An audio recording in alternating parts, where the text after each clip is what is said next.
Hi friends, ഞാനിന്ന് ചോറിൻ്റെയും ചപ്പാത്തിയുടെയും പൊറോട്ടയുടെ എല്ലാം കൂടെ കഴിക്കാൻ പറ്റുന്ന നല്ല ടേസ്റ്റി ആയിട്ടുള്ള ചിക്കൻ ചുക്കയുടെ റെസിപ്പി ആയിട്ടാണ് വന്നിട്ടുള്ളത്. അപ്പോൾ അതെങ്ങനെയാണ് റെഡിയാക്കുന്നതെന്ന് നോക്കാം. വീഡിയോ ഫുള്ളായി കണ്ടതിന് ശേഷം ഇഷ്ടപ്പെടുകയാണെങ്കിൽ ലൈക്ക് ചെയ്യാനും ഷെയർ ചെയ്യാനും സബ്സ്ക്രൈബ് ചെയ്യാനും മറക്കരുത്. കൂടെ തന്നെ സബ്സ്ക്രൈബ് ബട്ടൻ്റെ തൊട്ടടുത്തുള്ള ബെല്ലൈക്കൺ ഒന്ന് പ്രസ് ചെയ്ത ശേഷം അതിലുള്ള ഓൾ എന്നുള്ള ഓപ്ഷൻ ഒന്ന് എനേബിൾ ചെയ്ത് കൊടുക്കണേ. അപ്പോഴാണ് ഞാനിടുന്ന വീഡിയോസിൻ്റെ നോട്ടിഫിക്കേഷൻസ് എല്ലാം എല്ലാവർക്കും കറക്റ്റായി ലഭിക്കുന്നത്. ആദ്യം ഇതിലേക്ക് നമുക്ക് സവാള ഒന്ന് ഫ്രൈ ചെയ്തെടുക്കണം. ഞാനിവിടെ 4 വലിയ സവാളയാണ് എടുത്തിട്ടുള്ളത്. അതൊന്ന് ഫ്രൈ ചെയ്തെടുക്കാം.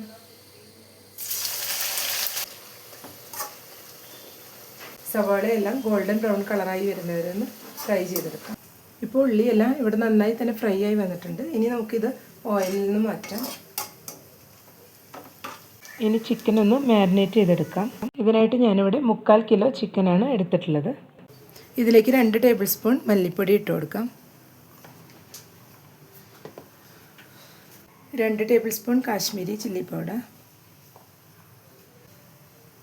1 ടേബിൾ സ്പൂൺ മുളക് പൊടി, 1/2 ടീസ്പൂൺ മഞ്ഞൾപ്പൊടി, 1 teaspoon pepper powder, 1/2 teaspoon garam മസാലപ്പൊടി കൂടെ ചേർത്ത് കൊടുത്തിട്ടുണ്ട്. ചിക്കൻ നല്ല സോഫ്റ്റ് ആയിരിക്കാൻ വേണ്ടിയിട്ട് 1 ടേബിൾ സ്പൂൺ തൈരും കൂടെ ചേർത്ത് കൊടുക്കാം. ഇനി ഇതിലേക്ക് ആവശ്യത്തിനുള്ള ഉപ്പും കൂടെ ചേർത്ത് കൊടുക്കുകയാണ്. ഫ്രൈ ചെയ്ത് വെച്ച ഒനിയനിൽ നിന്ന് ഹാഫ് ഇപ്പോൾ ചേർത്ത് കൊടുക്കാം. ഇനി ഇതെല്ലാം കൂടെ നന്നായി ഒന്ന് മിക്സ് ചെയ്ത് കൊടുക്കണം. ഇപ്പോൾ എല്ലാം കൂടെ നന്നായി തന്നെ മിക്സ് ചെയ്തെടുത്തിട്ടുണ്ട്. ഇനി ഒരു ഹാഫ് ആൻ അവർ ഇതൊന്ന് റെസ്റ്റ് ചെയ്യാൻ വയ്ക്കാം. അപ്പോഴേക്കും ചിക്കനിൽ മസാലയെല്ലാം നന്നായി പിടിച്ചു വന്നിട്ടുണ്ടാവും. ഇപ്പോൾ ഒരു പാൻ വെച്ച് അതിലേക്ക് ഉള്ളി ഫ്രൈ ചെയ്ത ഓയിലിൽ നിന്ന് അല്പം ഒഴിച്ചു കൊടുത്തിട്ടുണ്ട്. ഇതിലേക്ക് നമുക്ക് ആദ്യം ഇഞ്ചി വെളുത്തുള്ളി ചതച്ച് വെച്ചത് ചേർത്ത് കൊടുക്കണം. 1 ടേബിൾ സ്പൂൺ ഇഞ്ചി വെളുത്തുള്ളി ചതച്ചതാണ് ചേർത്ത് കൊടുക്കുന്നത്. ഇതിലേക്ക് അല്പം വേപ്പില കൂടെ ചേർത്ത് കൊടുക്കാം. ഒരു തക്കാളി മിക്സിയിൽ ജസ്റ്റ് ഒന്ന് അരച്ച് വെച്ചതാണ്, അതും കൂടെ ചേർത്ത് കൊടുക്കാം.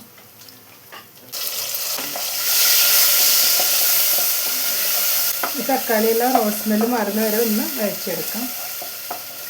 ഇതിലേക്ക് ഇനി മാരിനേറ്റ് ചെയ്ത് വെച്ച ചിക്കൻ കൂടെ ചേർത്ത് കൊടുക്കാം. ഇനി എല്ലാം കൂടെ ഒന്ന് മിക്സ് ചെയ്ത് കൊടുക്കാം.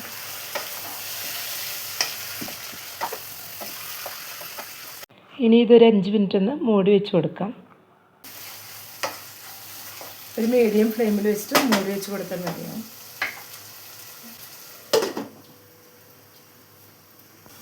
ഇപ്പോൾ ഒരു 5 മിനിറ്റ് ആയിട്ടുണ്ട്. മൂടി ഒന്ന് തുറന്ന് നോക്കാം. എണ്ണയെല്ലാം ഒന്ന് തെളിഞ്ഞ് വന്നിട്ടുണ്ട്. ഇത് ഇളക്കി കൊടുത്തതിന് ശേഷം വീണ്ടും നമുക്കൊരു 20 മിനിറ്റോളം മൂടി വെച്ച് വേവിക്കണം. ഇടയ്ക്കൊന്ന് ഇളക്കി കൊടുക്കണം. നമുക്കിതൊന്ന് ഒരു 20 മിനിറ്റ് കൂടെ ഒന്ന് മൂടി വെച്ച് കൊടുക്കാം. ഇപ്പോൾ ഒരു 20 മിനിറ്റ് ആയിട്ടുണ്ട്. ഞാൻ ഇടയ്ക്കൊന്ന് ഇളക്കി കൊടുത്തിരുന്നു. ഇപ്പോൾ ചിക്കനെല്ലാം ഇവിടെ നന്നായി തന്നെ വെന്ത് വന്നിട്ടുണ്ട്.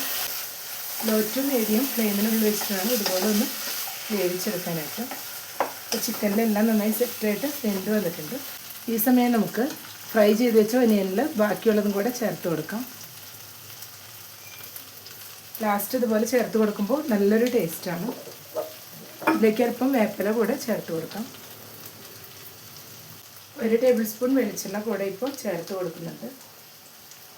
ഇനി നമുക്ക് ഫ്ലെയിം ഓഫ് ചെയ്ത ശേഷം എല്ലാം കൂടെ ഒന്ന് മിക്സ് ചെയ്തെടുക്കാം.